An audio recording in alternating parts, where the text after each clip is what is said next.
10. 악한 세력들의 유형. 이제 우리는 악한 세력 또는 어둠의 세력들이라는 꼬리표가 무엇을 의미하는지 정의하기 위한 더 나은 토대를 마련했습니다. 전체 형상세계는 계층 구조로 설계되었습니다. 맨 위에 창조주가 있고, 창조주의 에너지는 어떤 형태든 창조하고 유지할 수 있는 원동력입니다. 가장 높은 수준인 영적인 영역에 있는 존재들만 창조주의 에너지를 직접 받을 수 있습니다. 그들은 에너지의 진동을 낮춰서 두 번째 구체에 있는 존재들에게 전달합니다.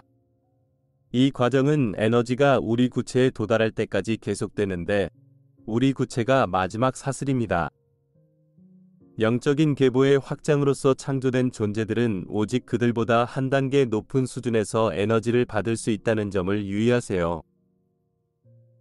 이 에너지 흐름을 인도하는 법칙은 간단합니다. 여러분은 공짜 선물로 처음에 기본적인 에너지를 할당받습니다. 그 외에는 그 에너지를 적극적으로 사용해서 증식하는 것만 받게 됩니다. 여러분이 그 에너지를 사용해서 자신의 의식과 여러분이 살고 있는 구체를 높이기 위해 노력한다면 이 에너지는 풍성하게 배가 될 것입니다. 에너지를 자유의지를 가진 다른 존재들을 통제하거나 파괴하는 데 사용한다면 배가 될 수 있는 에너지가 없습니다. 이 법칙의 효과는 간단합니다. 여러분이 모든 생명을 높이려는 흐름에 안착하지 않는다면 점점 더 적은 에너지를 받게 됩니다. 여러분은 위에서 오는 에너지를 차단할 수 있습니다.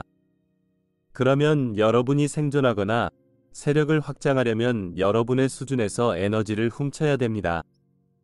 여러분이 수직적인 에너지의 흐름을 차단하면 수평적으로 에너지를 획득해야 합니다.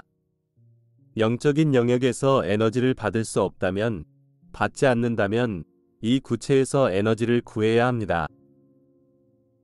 악 혹은 어둠의 세력들에 대한 가장 간단한 정의는 이렇습니다. 악한 세력은 우리 미상승 구체에서 다른 존재들, 특히 영적인 영역으로부터 에너지를 받는 존재들의 에너지를 뺏으려는 존재들입니다.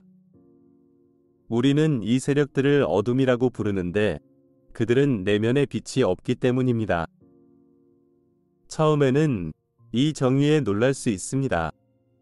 특히 항상 어둡고 악한 존재와 동일시되는 대중적인 악마의 이미지와 비교하면 더 그렇습니다.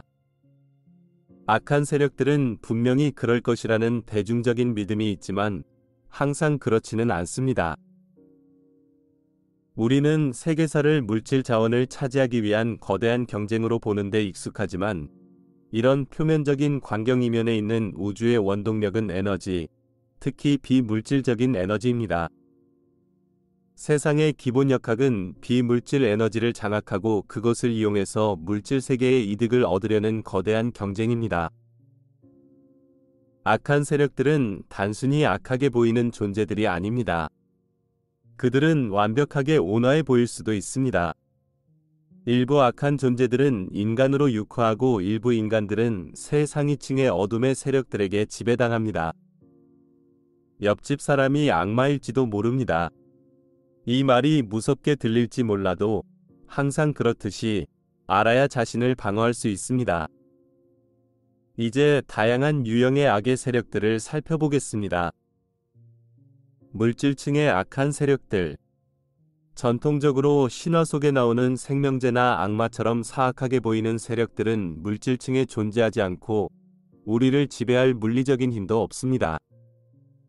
악한 세력들은 인간의 에너지를 뺏으려는 존재들이라고 정의하면 타인들의 에너지를 뺏으려는 인간들이 있다는 것을 알 수 있습니다. 또 하나의 명백한 역사적인 예는 아돌프 히틀러입니다. 히틀러는 수만 명의 군중과 대규모 집회를 개최했는데 세력을 확장하려면 사람들의 에너지가 필요했기 때문입니다. 독일 국민이 모두 IM 현존으로부터 에너지를 받지 못했다고 생각한다면 순진한 생각입니다. 이들이 속아서 말 그대로 히틀러를 신으로 숭배했을 때 그들은 위에서 받은 에너지의 일부를 히틀러에게 주었습니다. 그들은 또한 유대인이나 1차 세계대전 이후 상황을 지시했던 국가들을 향한 분노를 통해서도 그에게 에너지를 주었습니다. 히틀러 자신은 더 높은 에너지와 단절되어 있었기 때문에 살아남으려면 다른 사람들의 에너지가 필요했습니다. 그는 또한 1930년대에 꾸준히 커졌던 힘인 그가 독일을 장악했던 최면력을 확대하기 위해서도 그들의 에너지가 필요했습니다. 전쟁이 시작되었을 때 히틀러는 훔친 에너지를 군대의 원동력으로 사용했는데 이것은 전쟁 초기에 독일 군대가 거뒀던 기이한 승리를 설명해 줍니다.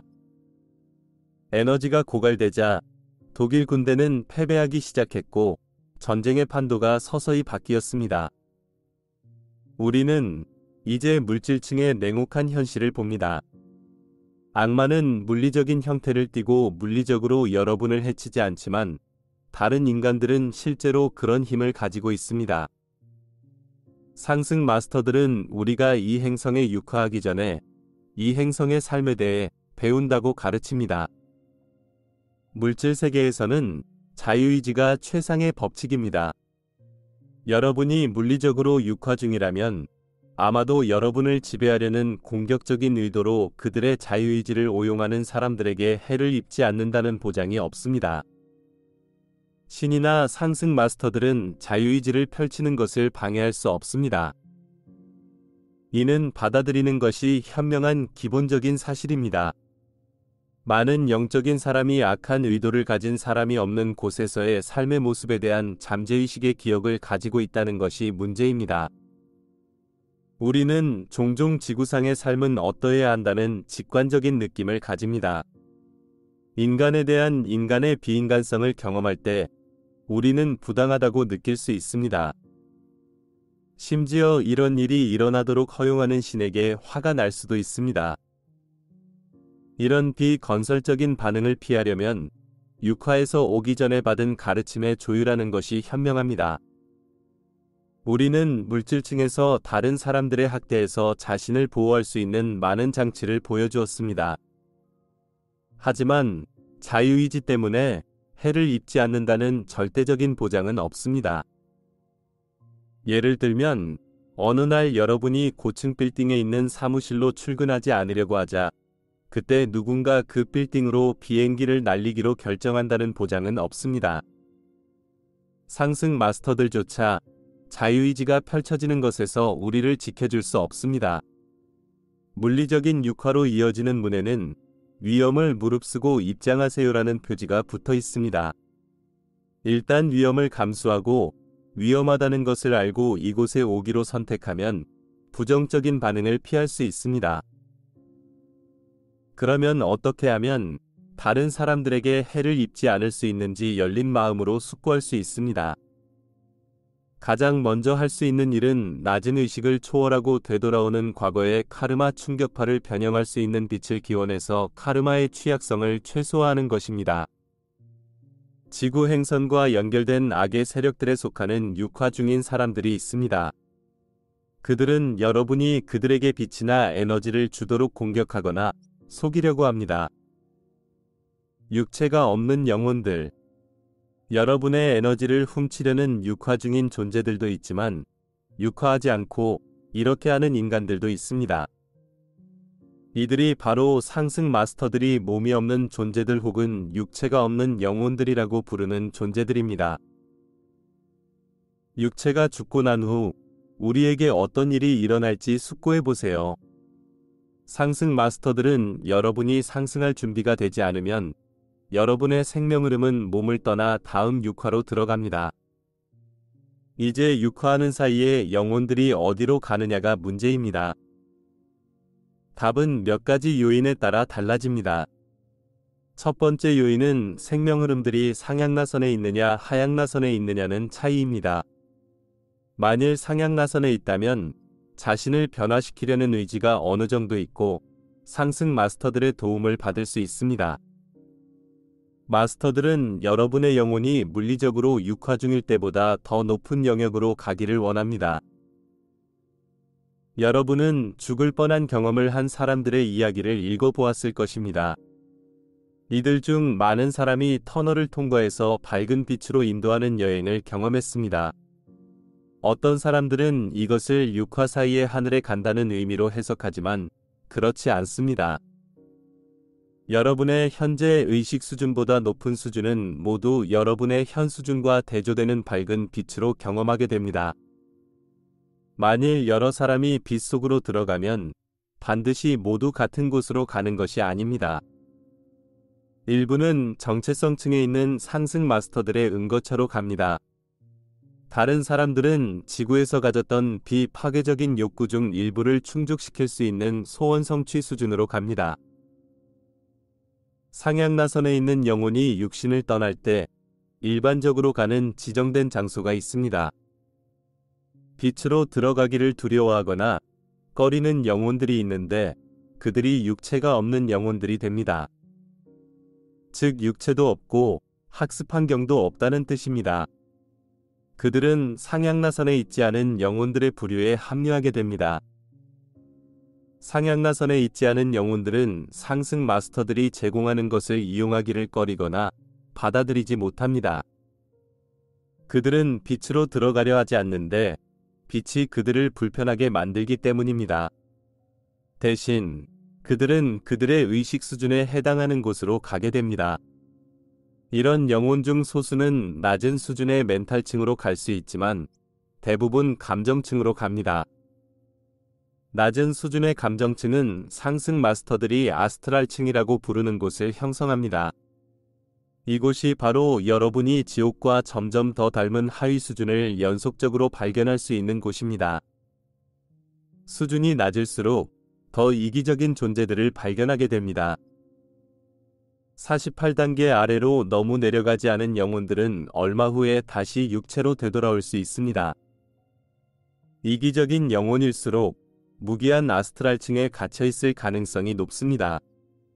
그런 영혼들은 다른 육체가 없는 영혼들이나 물리적으로 육화 중인 인간들이 빛을 훔쳐야 살아남을 수 있습니다.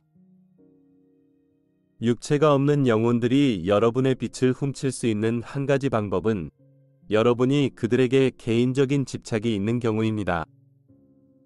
여러분이 감정적인 집착을 가진 지도자나 유명인사일 수도 있지만 가장 흔한 경우는 가족 구성원입니다.